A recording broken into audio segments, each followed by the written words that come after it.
वहीं किसान कर्ज माफी उपचुनाव में सबसे बड़ा मुद्दा बनने जा रहा है। कांग्रेस अब इसको लेकर एग्रेसिव मोड में नजर आने लगी है। पूर्व मुख्यमंत्री कमलनाथ पूरे सबूतों के साथ लोगों के सामने आए और कर्ज माफी को लेकर बीजेपी पर जवाबी हमला बोला।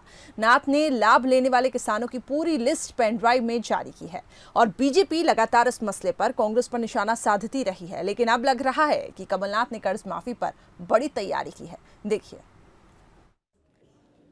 2018 के चुनाव में कांग्रेस के लिए गेम चेंजर रहे किसान कर्ज माफी के मुद्दे को लेकर पीसीसी चीफ कमलनाथ एक बार फिर जनता के सामने आए।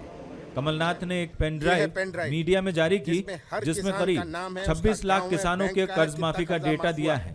पूर्व सीएम ने कहा कि बीजेपी के झूठ को बेनकाब करने के लिए वो पेन ड्राइव लेकर सामने आए हैं। इस पेन ड्राइव में कर्ज माफी का लाभ लेने वाले किसानों का नाम, पता और मोबाइल नंबर दर्ज है।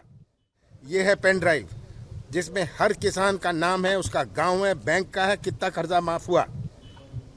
और लोग आरोप लगाएंगे, अभी ग्वालियर में बड़े बड़े भाषण हुए, जिन्होंने खुद कर्जा माफ के कार्यक्रम किए, वो कहते हैं कर्जा माफ नहीं हुआ इसलिए हमने कांग्रेस छोड़ दी। ये झूठ की राजनीति, मीडिया की राजनीति, ये अब अपने प्रदेश में चलने वाली नहीं है। जो ऋण माफ़ी का कार्यक्रम एक बड़ा ऐतिहासिक निर्णय और फैसला जो हमारी सरकार ने लिया था और चरणबद्ध तरीके से हमने उस योजना को लागू किया था और हमने हमारा 1 जून से हमारा जो तीसरा चरण था, उस तीसरे चरण की भी शुरुआत हम लोग जो है करने जा रहे थे, जहां पर 1 लाख से 2 लाख तक का जिन किसान साथियों का चालू खाता है, जिनके ऊपर ऋण बकाया था, उनको योजना के दायरे में लाने का काम हम लोग कर रहे थे। तो इसको हम लोग आगे लेकर के जाएंगे और जो है और भी हम लोग बहुत सारी चीज़ों पे हम लोग काम कर रहे हैं। ग्वालियर चंबल में 3 दिनों तक चले महासदस्यता अभियान में बीजेपी ने किसान कर्ज माफी को कांग्रेस का सबसे बड़ा झूठ बताया था। बीजेपी शुरू से यह आरोप लगा रही है कि कांग्रेस ने कर्ज माफी के नाम पर किसानों से धोखा किया है। पेन ड्राइव मीडिया को देने के बाद बीजेपी और कांग्रेस के बीच वार पलटवार की राजनीति भी शुरू हो गई। झूठे बेबुनियाद आरोप हमारी कांग्रेस पार्टी पे लगा रहे हैं, कमलनाथ जी की सरकार पे लगा रहे हैं, सार्वजनिक कर रहे हैं कि कितने लाख, लगभग 24-25 लाख किसानों का कर्जा हमने माफ किया है। मोबाइल नंबर तक है, कोई भी मोबाइल लगा के पूछ सकता है। हम तो इनका झूठ सिद्ध करना चाहते हैं कि कितने झूठे लोग।